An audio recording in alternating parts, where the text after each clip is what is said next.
Chapter 5. This chapter focuses on the period end procedures, including performing bank reconciliations and adjusting and closing entries. First, let's talk about bank reconciliations. So there will usually be a difference between what the bank says the company has in cash and what the company says it has in cash. This is not a big deal. It is just a fact.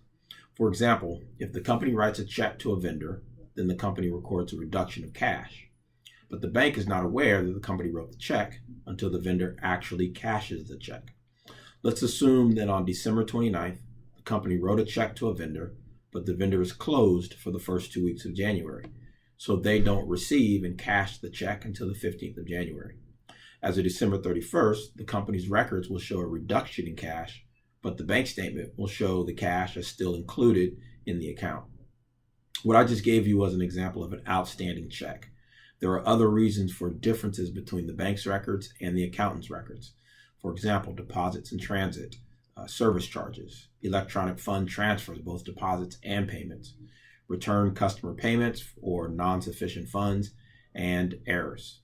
So there's a video on bank reconciliation, so if you want a refresher, I encourage you to check that out. Now, like I stated earlier, GAAP uses the accrual method of accounting. The revenue recognition principle, which says revenue is recognized when it is earned, and the expense recognition principle, which says expenses are recorded when they are incurred. There are two adjusting entries that are described in this chapter. One is prepaid expenses and the other is depreciation. Both of these have to do with the accrual method of accounting. So prepaid expenses are exactly what the name implies. A company is prepaying an expense or paying an expense in advance. This may sound backwards, but if you think about it, we prepay for expenses all the time. When we pay our monthly subscription to Apple Music, we are paying for 30 days of service on day one. When we purchase insurance, we pay for 6 or 12 months in advance. When a business purchases office supplies and then stores them in a cabinet, they are prepaying for the cost of doing business. The expense recognition principle says that we record the cost as an expense when we use the resource or the benefit expires.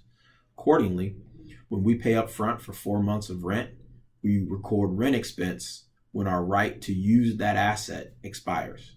So in theory, sure, a company can record a journal entry every day to recognize the daily rent of using that prepaid rent, but that's not necessary.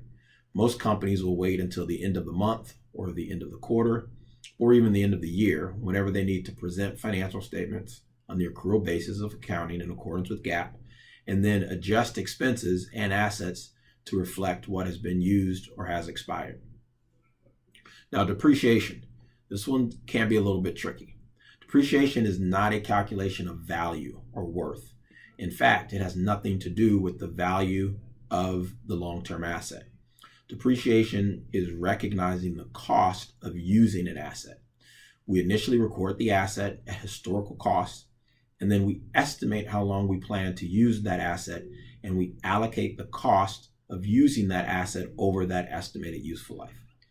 When we record a depreciation adjusting entry, we record the debit to depreciation expense and the credit to accumulated depreciation.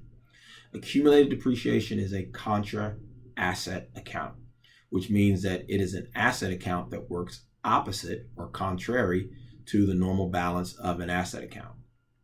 This allows the user of the financial statements to see, one, the cost of the asset, and two, an estimate of how long the company has been using the asset. The difference between the initial cost or the historical cost of the asset and the accumulated depreciation in the contra account is called the book value of an asset. Depreciation expense in this book uses the straight line method, but there are other methods that are seldomly used. So I will let your financial or intermediate accounting teacher go into more detail on those. There is also a tutorial video you can watch on the 3 different common depreciation methods.